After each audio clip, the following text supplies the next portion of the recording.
This is a full story. Hidden wishes you all a happy and enjoyable story. Hailey, I quit. I pushed my resignation letter in front of her. She flipped the document over and grabbed my sleeve. Rockey, how dare you? I stared into her reddened eyes, suddenly recalling countless nights spent working overtime. She always threw Tony's messes at me saying, "You're the most reliable." Yet on Tony's birthday, she tore apart the plan I had revised 8 times. For these 5 years, what you needed was never me. My throat felt bitter as I pried open her cold fingers. I'm tired now. Let's release each other. I had been her assistant for 5 years. All her habits and personal emotions were known only to me. Hailey had a fiancé named Tony. She had liked Tony for a long time, but Tony didn't love Hailey. They were childhood sweethearts, a match made by their families to help them develop feelings for each other. Their families arranged for Tony to work at Hailey's company. To resist the family's wishes, Tony resolutely rejected this decision and ran away to another country for 3 years. He returned last year during my 4th year as Hailey's assistant. This year marked my 5th year, and he had stayed at Hailey's company for a year. I had thought I could go home early tonight. After all, it was my birthday, and I had dinner plans with my childhood friend Peter. Just as I was about to meet Peter, Hailey called me. "Rockey, I need you at Fukuin Hotel in 15 minutes. I wanted to refuse because of my plans. Can't you find someone else?" "No, only you can solve this." I had to text Peter to apologize for not being able to make it, and rushed to Fukuin Hotel. I went to room 603. Hailey's message came through. I was puzzled. Who was in 603? After all, Hailey was in Beijing for a business deal, not in Jiangcheng. As I pushed open the door to the room, the heavy smell of smoke mixed with alcohol hit me. I saw Tony in the corner, his white shirt soaked with alcohol, his face ashen. It turned out that Hailey had urgently called me over because she was afraid her loved one would get hurt. I quickly scanned the room and immediately recognized the person at the main seat. It's Mr. Pan. "Hello, I'm Rockey, Hailey's assistant." Hailey heard that a contract was to be signed today, so she sent me to assist. Mr. Pan squinted at me, then suddenly laughed. "Now that Rockey is here, let's have a drink." He pushed an entire bottle of Baijiu towards me. "Finish this and I'll sign." With a talent like Rockey, why follow that workaholic Hailey? "Come work for me and your salary will double." I maintained a professional smile, my throat tightening. "You flatter me, Mr. Pan." After saying that, I downed half the bottle. Drinking on an empty stomach made my stomach twist in pain, but I managed to keep a straight face. "Your turn, young Master Tony." Mr. Pan turned to Tony. "If you don't drink, I'll have someone strip you and throw you out. Stop pretending to be so high-minded. Learn from Rockey and be sensible." Tony raised his head, his eyes filled with the unique arrogance of a privileged kid. "If it weren't to prove my abilities, who would come to a place like this? You people and your despicable methods." "Tony," I sharply interrupted, cold sweat breaking out on my back. "Mr. Pan, he's still an intern and doesn't understand the rules." I apologize on his behalf. I downed another third of the Baijiu, the strong liquor burning my esophagus. Mr. Pan's subordinates had already stood up surrounding Tony. Just as a conflict was about to break out, the door opened. Hailey stood at the entrance in her coat, her hair slightly disheveled, clearly just off a plane. "Mr. Pan has such good taste." Her voice was as cold as ice. Mr. Pan lounged on the sofa lazily. "Hailey, you personally came to sign such a small contract." "I came to pick up my person." Her gaze swept over Tony and me. Mr. Pan smiled with amusement. "Well, Hailey, you'll have to make a choice. The contract isn't signed yet. Someone has to stay to continue negotiating, right?" I smiled wryly. This choice was obvious. Rockey stays. Hailey's words confirmed my thoughts. Tony is just an intern. He's not suitable for this occasion.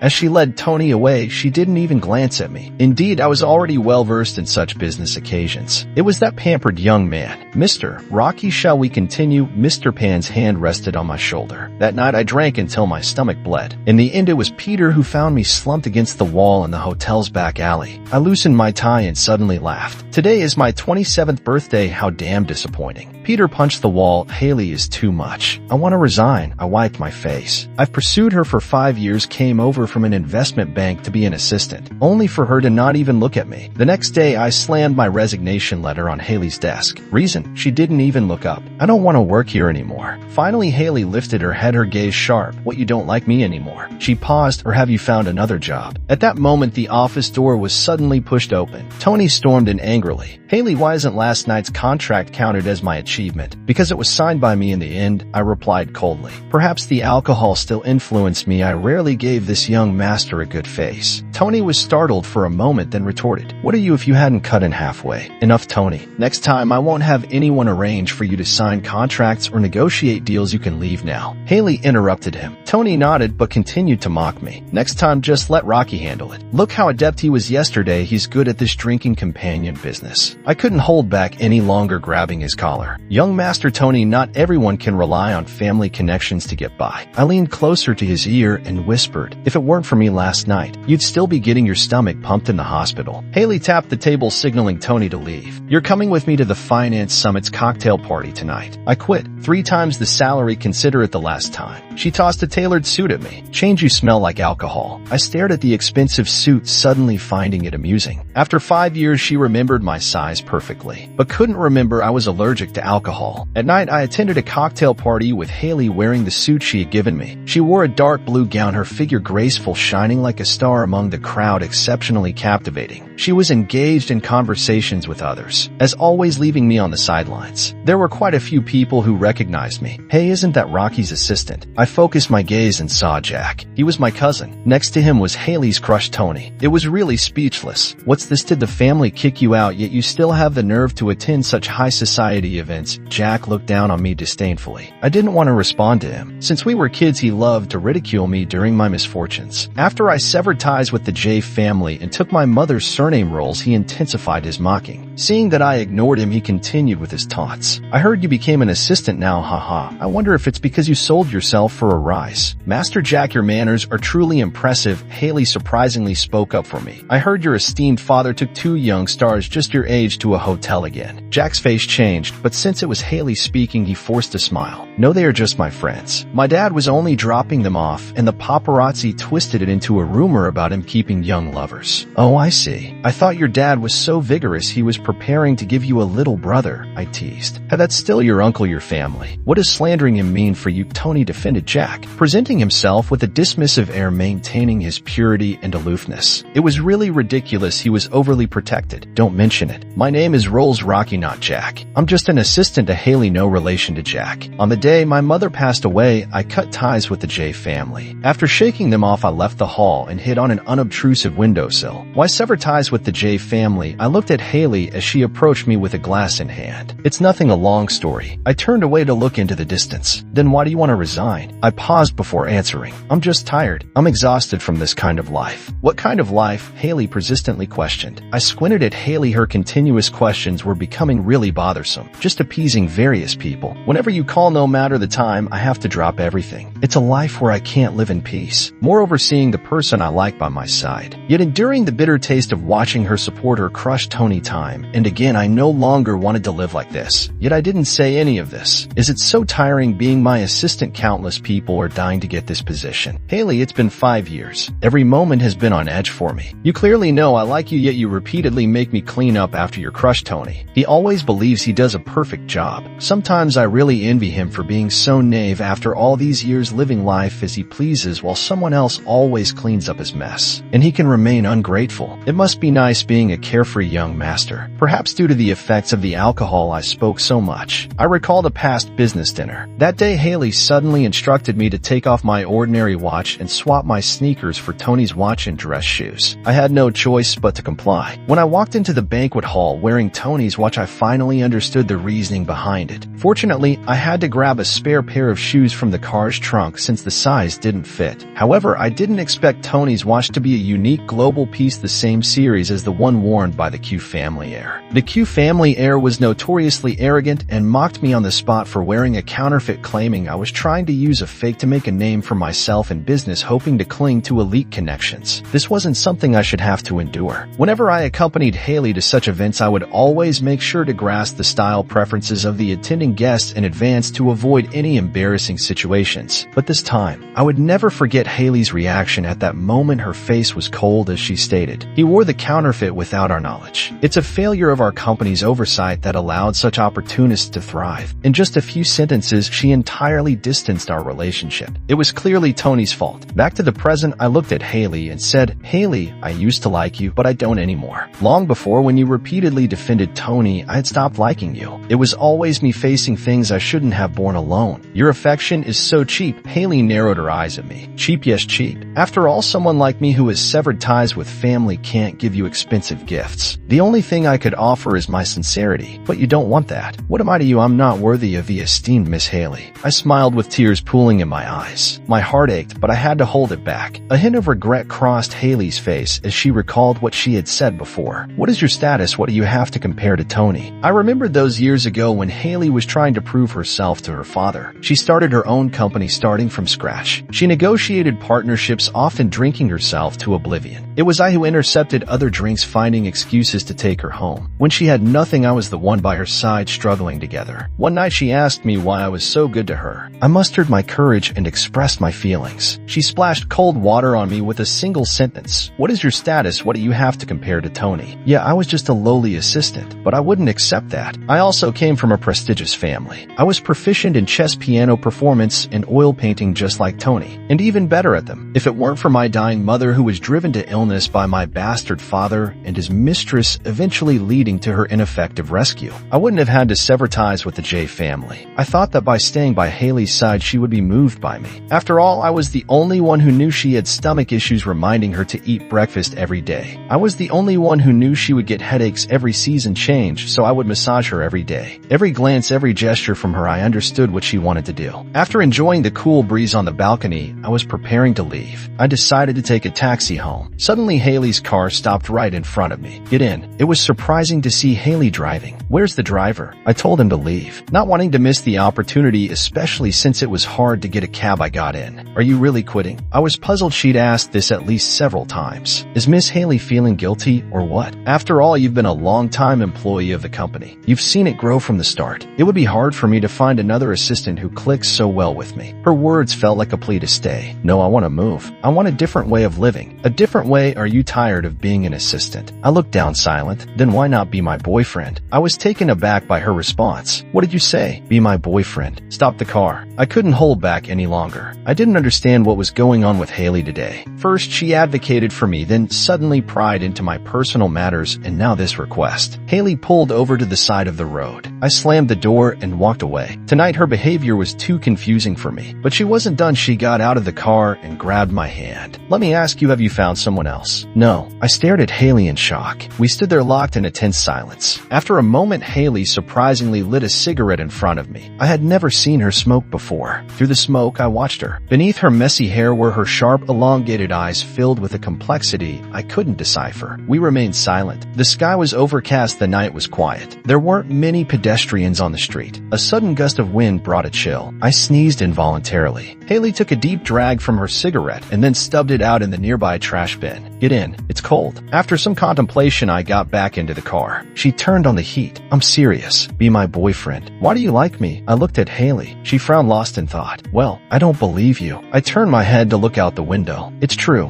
What about Tony? Tony was always a barrier between us. I never believed I could be more important than him. She left me to face situations alone multiple times, merely observing from a distance. Like I had never felt that from her. Even on my birthday, she had never remembered. You called me out on my birthday to help Tony, then left me to apologize. Hailey, did you even glance back when you took Tony away? You didn't, because I was watching your back. I just hoped you'd turn and see the sadness in my eyes. And all those times you made me cover for Tony's mistakes. At Kaze's birthday party, when he mocked me, what were you doing? Then there was the past, every incident continually reminding me. The Hailey I loved did not love me back, yet I always found excuses for her. Tony was her childhood friend. Whenever something happened, she couldn't explain it to the T family. But why did her solution always involve replacing me with Tony? Was there really no better way? Or did she perhaps think that I would always help her unconditionally? Thus she chose the simplest method. Thinking about this made me scoff. I suddenly felt like I had wasted 5 years of my life. Hailey was likely shocked by my questions. She froze, opening her mouth, but not knowing how to defend herself. After that night, she never obstructed my resignation again. I was preparing to hand over my work. Suddenly, Hailey said she wanted to throw me a farewell party. Under everyone's coaxing, I agreed to go. After all, there were a lot of colleagues, so it wouldn't be too awkward with her. But when I actually arrived, I was stunned. It was just the two of us. When she saw me, she suddenly stood up and said, "They all have something else to do." I raised an eyebrow. Could a whole group of people have something on at once? I wanted to leave, but she rushed over. "Since you're here, sit sit down. I ordered chocolate cake for you. I remember you love it. She pulled me to a seat. Why get a cake? I glared at Hailey. Wasn't last month your birthday? Because of me, we couldn't celebrate then, so I thought to make it up. Hailey, it's unnecessary. She looked hurt at my response. Suddenly a phone rang. Hailey answered it. Hailey, why didn't you come to my birthday party? It was Tony's voice. I have plans with someone else. You not coming embarrasses me, and you used to send me gifts every year. Why not this year? Hailey frowned and said, we'll talk later, and hung up. I lost interest and stood up to leave. Won't you give me a chance? Hailey asked, questioning me. Hailey, it's all in the past. I don't like you, Anna Marie. It's a complete disinterest. You don't need to do these things. It's meaningless. She was just feeling lost because she missed having someone to lean on. Taking advantage of her distraction, I hurriedly left. Through this dinner, I realized I had to leave quickly. I couldn't drag it out any longer. I was afraid I would soften. I finished handing over my work and never showed up at the company again. Hailey seemed to understand my intentions as she didn't come to bother me anymore. Days went by. One day, I was having lunch with Peter at Restaurant M. By the way, it's been a while since you left Hailey. She hasn't tried to get in touch. No, but I heard Hailey has changed almost 10 assistants in a month, always saying they can't keep up with her pace. I enjoyed the dishes on the table. Why did it matter to me? I thought it was worth celebrating that those assistants didn't have to endure my struggles. Hey, I also heard that Kay's from the Q family is almost going to jail. What? I said, slightly surprised. Kay's from the Q family, the one who mocked me at his birthday party. Yeah, I heard he can't stand having sand in his eyes and stabbed Tony. Heavens, my mouth dropped in shock. Why? It seems it was because Tony had dinner with his fiancée. What happened next left me speechless. The events of that birthday party unfolded before me. Why did Tony and Kay's handmade shoes look identical? Because both pairs were gifts from Kay's fiancée. But this woman never calculated they'd both wear those shoes on the same day. Straddling two boats, there would always be a day of capsizing. Tony had been ambiguous with Kay's fiancée all along. Kay sensed his fiancée's divided heart but couldn't find out who the third party was. Until that birthday party, someone secretly told Kay's that they saw Tony wearing those handmade shoes on the way there, and he switched to another pair upon arrival. After hearing this, I scoffed. Tony got stabbed. Hailey must be heartbroken. It seems Hailey hasn't done anything. She didn't stand up for Tony nor visit him in the hospital, Peter said, looking at me tentatively mentioning it. Maybe the person she likes isn't interested in her, so she's heartbroken over a woman with a fiancé. I responded coldly. Are we going for a health checkup tomorrow? Sure. I hadn't had a checkup in a while, so I accepted Peter's suggestion. The next day at the hospital, I was waiting for my name while holding the health checkup form. Rockey. I looked up. Before me stood a face I hadn't seen in a long time. Hailey, is there something you need? Are you sick? No. I didn't want to elaborate. The doctor called my name, and I hurried inside. When I finished and came out, Hailey was still standing outside. Let's talk, Hailey said, looking at me. Okay. I followed her to a nearby CAF outside the hospital.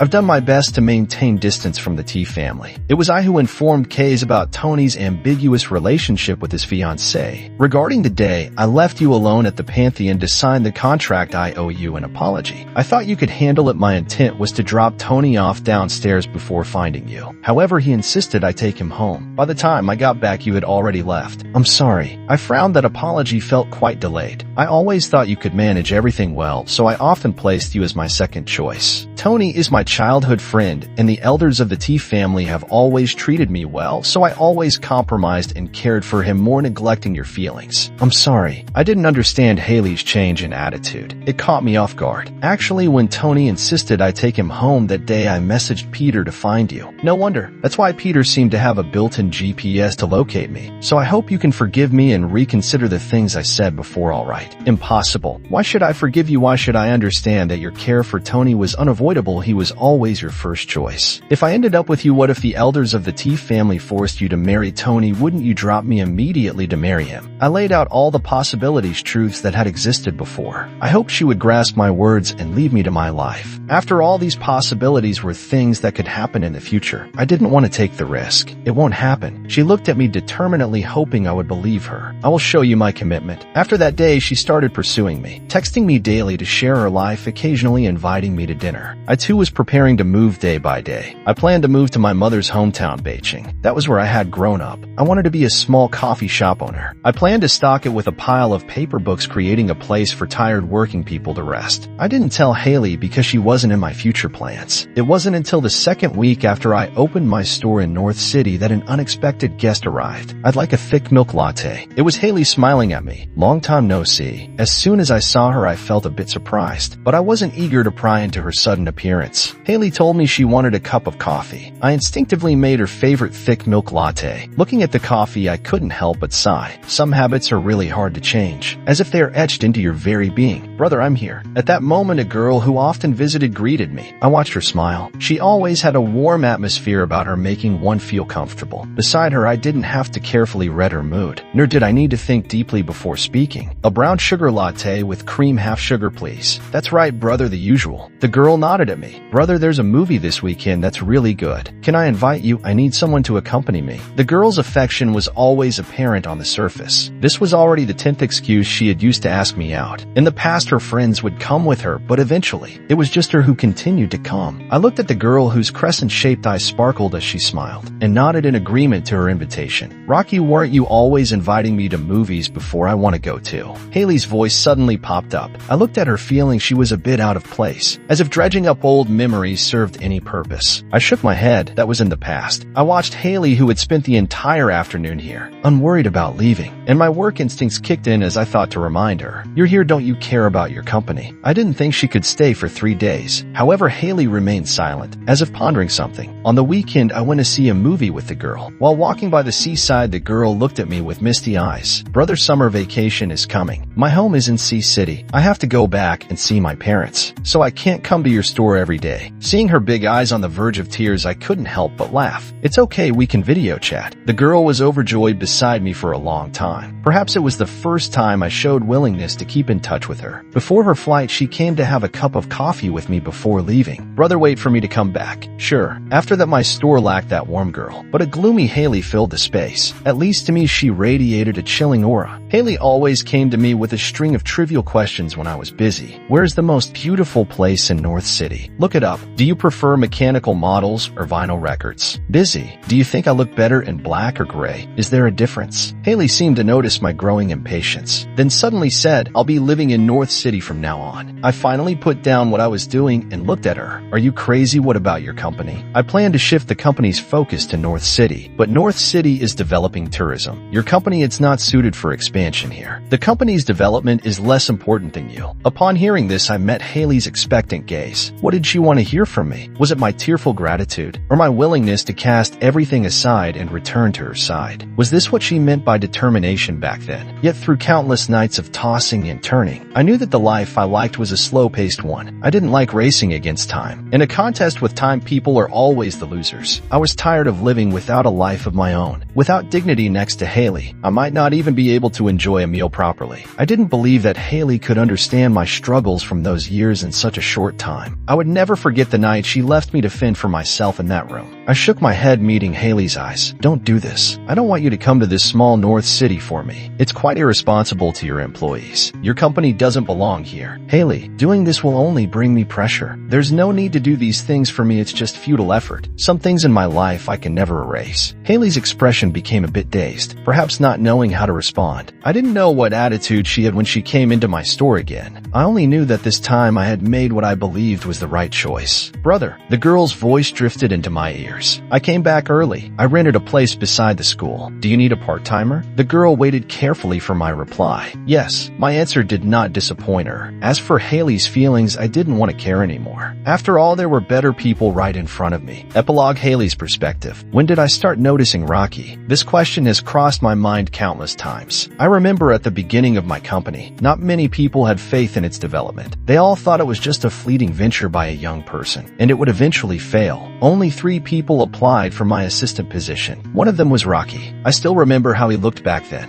He wore a white shirt and light blue jeans, with short hair and a few strands falling over his forehead. Clean, simple, and handsome, yet with an extraordinary presence. The other 2 candidates only came to my company because they had no better options. The 3 of them sat side by side in front of me. Only I and another partner I had found were conducting the interview. Tell me why you chose my company. I couldn't help but be curious about Rocky's answer. He replied earnestly, I believe in the company's owner. The others couldn't help but laugh. Was this a confession? Why? I was even more interested. Because boss, you go to the library every day, never taking a moment to rest. A person is driven as you must lead the company to success. His eyes were fixed on me with determination. In my memory, it seemed he never hid his affection for me. But I never took his feelings seriously. The reason I chose him as my assistant was that his feelings would make him more dedicated to his work for me. Isn't an assistant supposed to solve problems for their boss? In those early years, our company struggled to find its footing. I had to constantly negotiate contracts, to recruit various business talents. Countless nights involved drinking. He always stood by me, blocking drinks for me, and handling the aftermath. One particular project was incredibly difficult to secure. The boss seemed intent on making things hard for me, insisting that I keep drinking. It was Rockey who brought me home in the dead of night. He didn't rest for a moment, placing me on the bed, and immediately went to make a hangover soup.